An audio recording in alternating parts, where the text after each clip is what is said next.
मेरे मन में नहीं है। एक टीस आपके पड़ो अपने आपके गवांड के भाई हैं, उसको भी बड़ी टीस है कि जो आप फिल्म में एक डायलॉग है, Gabbar is back, captain is back. कब होंगे कैप्टन साहब बैक, वापस बैक कब करेंगे?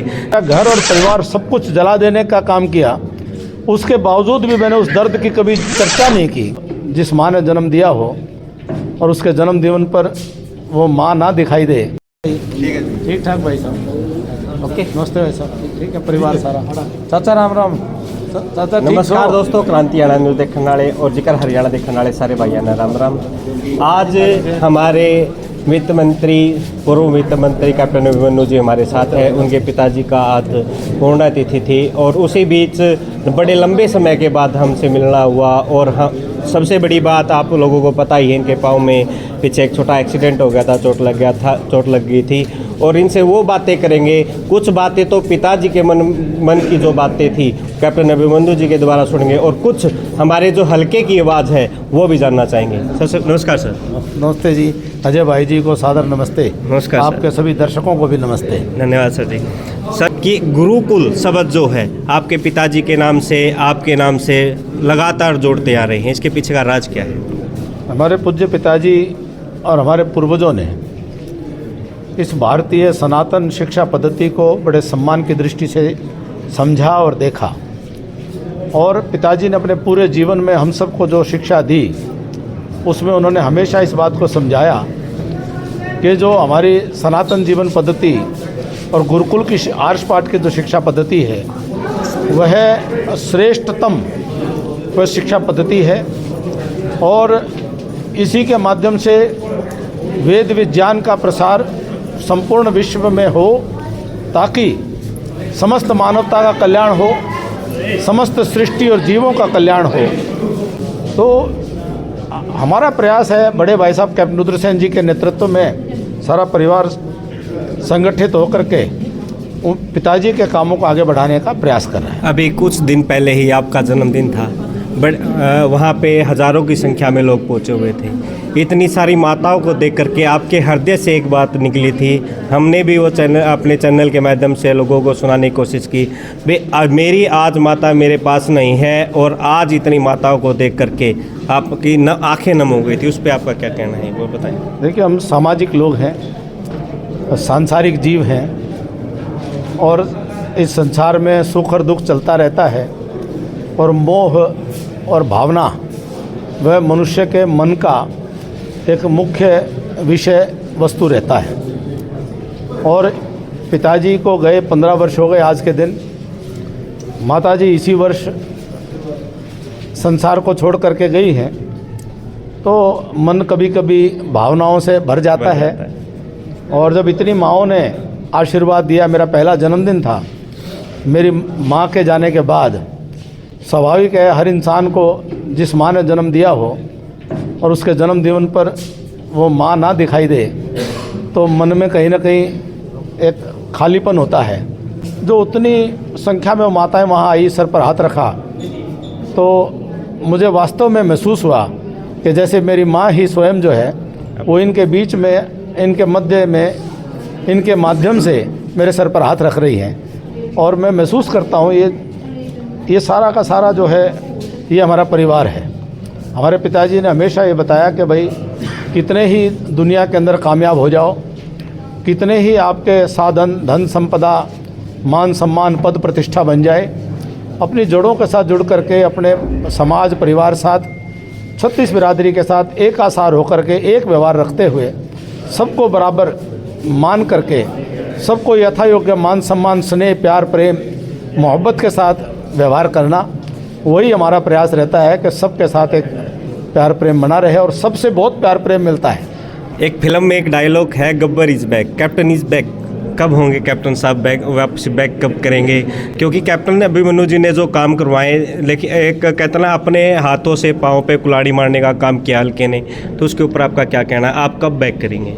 ना तो मैं गब्बर हूँ और ना मैं कहीं गया हूँ, मैं अभिमन्यु हूँ। यहाँ अपने बुज़ुर्गों के आशीर्वाद से, अपने साथियों के सहयोग से मैं हमेशा मन, मस्तिष्क और आत्मा से हमेशा यहीं पर रहता हूँ। और तो मैं कहीं गया ही नहीं हूँ। मैं सदा हर रोज़ मैं ये ध्यान चिंता करता हूँ कि मेरे इलाके के लोगों का कैसे बेहतरी हो, कैसे सुधार हो। मैं अपने जीवन में कभी भी मैंने कोशिश की है, मैंने मर्यादा नहीं तोड़ी है और मैंने कोशिश की है कि मैं कोई गलत बयानी, गलत बातें ना करूं, जिसको देख करके मेरे बुज़ुर्गों का सिर झुके, मेरे साथियों को शर्मसार होना पड़े और मेरे आने वाली पीढ़ी जो है उसको कोई गलत प्रेरणा मिले। मेरी हमेशा कोशिश होती है ठीक रास्ते पर सच्ची बात कह के लोगों को ठीक मार्ग दिखाने की कोशिश करता हूँ। ये हमारे बुज़ुर्गों ने, हमारे पूर्वजों ने हमें संस्कार दिए हैं। तो मैं पूरी तरह से यहीं पर हूँ, मन मस्तिष्क और आत्मा से हूँ, सदा हूँ और सदैव रहूँगा। मन में टीस कहीं ना कहीं आपने भी एक बार बोला था कि मन में टीस रह गई है कि जो मैं करवाना चाहता वो करवा नहीं पाया। स्वाभाविक है, आपके मन में बहुत सारी चीज़ें होती हैं, लेकिन आपको जो वो काम करने के लिए साधन चाहिए नहीं मिलते तो बहुत सारे काम अधूरे रह जाते हैं। और राजनीति हमारे लिए सेवा का माध्यम है। राजनीति हमारे लिए कोई धन और पद का लालसा का विषय नहीं है।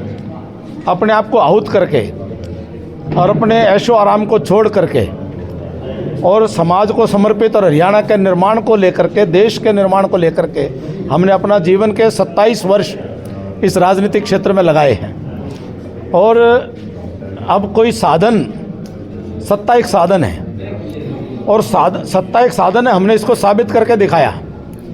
5 वर्ष अपनी व्यक्तिगत तकलीफ़ों को दरकिनार करके मेरा घर और परिवार सब कुछ जला देने का काम किया, उसके बावजूद भी मैंने उस दर्द की कभी चर्चा नहीं की। और मैं अपने इलाके के लोगों के भलाई के लिए बड़ी से बड़ी सड़क से लेकर के छोटी छोटी गली से लेकर के आदमियों के पीने के पानी से, सिंचाई के पानी से लेकर के पशुओं के पीने के पानी तक की, पशुओं के अस्पतालों तक की, मुझे एक एक गांव की मैंने चिंता करते हुए रात दिन काम किया।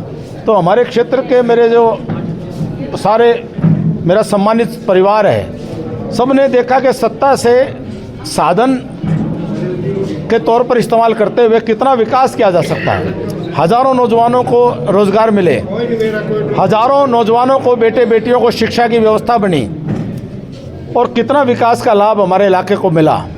और ये पिछले 19 से 24 और 24 से 29 तक भी ये बागडोर मेरे इलाके के हाथ में होती जी, तो हमारा इलाका कहाँ से कहाँ तक चला जाता। ये बात की टीस मेरे मन में नहीं है। एक टीस आपके अपने आपके गवांड के भाई हैं, उसको भी बड़ी टीस है कि जो आप वो कह रहे हैं कि मैंने कैप्टन अभिमन्यु से ज़्यादा काम करके दिखाऊंगा। मेरी शुभकामनाएं हैं और मैं हमेशा परमात्मा से प्रार्थना करता हूँ। मैं एक सामाजिक व्यक्ति हूँ, मैं कभी द्वेष भावना नहीं रखता और मैं कभी किसी के प्रति किसी को अपना विरोधी भी नहीं मानता। हम राजनीतिक क्षेत्र में अपने अपने विचार को लेकर काम करते हैं और जिसके जैसी सोच होगी, जिसके जैसे संस्कार होंगे, वैसे वाणी उसके मुंह से निकलेगी और जिसके जो लक्ष्य होंगे उस लक्ष्य को लेकर के वो काम करेगा। हमारा लक्ष्य हमारे इलाके के लिए काम करना, विकास करना, और वो जिनको मौका मिला वो करें तो बहुत ही अच्छी बात है। इसलिए मैं हमेशा कहता हूँ भगवान उनका भला करे और वो मेरी शुभकामनाएं साथ में। सद्बुद्धि दें। भले में सब कुछ आ जाता है जी। तो धन्यवाद सर, बहुत धन्यवाद। तो हमारे साथ कैप्टन अभिमन्यु जी थे और नमस्ते जी। हमने सबसे बड़ी बात तो पूछना भूल ही गए सर, मैं माफ़ी चाहूँगा। आपको चोट लगने का कारण क्या रहा, क्योंकि हमारी पब्लिक जानना चाहती है। मैं ये जो हमारी लोहे की सीढ़ियाँ होती हैं, वो 3-4 सीढ़ियाँ थे, तो उसको चढ़ते हुए कहीं नंगे पाँव चढ़ रहा था तो कोई पाँव फिसला और पाँव के अंदर से कोई पत्ती चीरती हुई पाँव को नीचे से तलवे से चली गई 25 दिसंबर को। और अब ऑपरेशन होकर के उसकी जो है ग्राफ्टिंग कहते हैं उसको, एक जगह से खाल लेकर दूसरी जगह पाँव के तलवे में लगा दी है। आराम हो रहा है, जख्म अंदर का है, धीरे धीरे भर रहा है और फौजी आदमी है, भर जाएगा, ठीक हो जाएगा जी। हम भी परमात्मा से यही प्रार्थना करें आप जल्दी से ठीक हों। धन्यवाद, बहुत धन्यवाद और जी। जी कैप्टन साहब, जैसे पिछले दिनों कापड़ो गांव में एक फौजी शहीद हुआ था, लेकिन कोई भी मौजूदा विधायक कहीं या फिर बड़ा प्रतिष्ठित व्यक्ति जैसे कोई किसान नेता है या प्रशासनिक अधिकारी कोई नहीं पहुंचा सर। बड़ी दुख की बात है। तो जो है जो अपने प्रशासनिक पद्धति है उसके हिसाब से उसका मान सम्मान पूरा होना चाहिए। और हमारे परिवार से प्रतिनिधि के तौर पर वहाँ हमारे परिवार के सदस्य उपस्थित रहे और हमको निश्चित तौर पर ऐसे वीर सैनिक का वीर गति को प्राप्त करने पर खेद भी होता है और वहीं हम उनको अपनी भावभीनी श्रद्धांजलि प्रस्तुत करते हैं और परिवार के साथ अपनी सहानुभूति प्रेषित करते हैं। धन्यवाद सर। धन्यवाद अजय। जो कहते हैं कि हरियाणा के राजा अगर चौधरी वीरेंद्र सिंह के बाद अगर हुए हैं तो कैप्टन अभिमन्यु जी हुए हैं। तो कैप्टन अभिमन्यु जी से हमारी बातें हुई। अगर आपको अच्छी लगे तो चैनल को वीडियो को ज़्यादा से ज़्यादा शेयर करना और चैनल को सब्सक्राइब करना। फिर मिलते हैं दोस्तों कई नई जगह पे नए मोड पे। नमस्कार।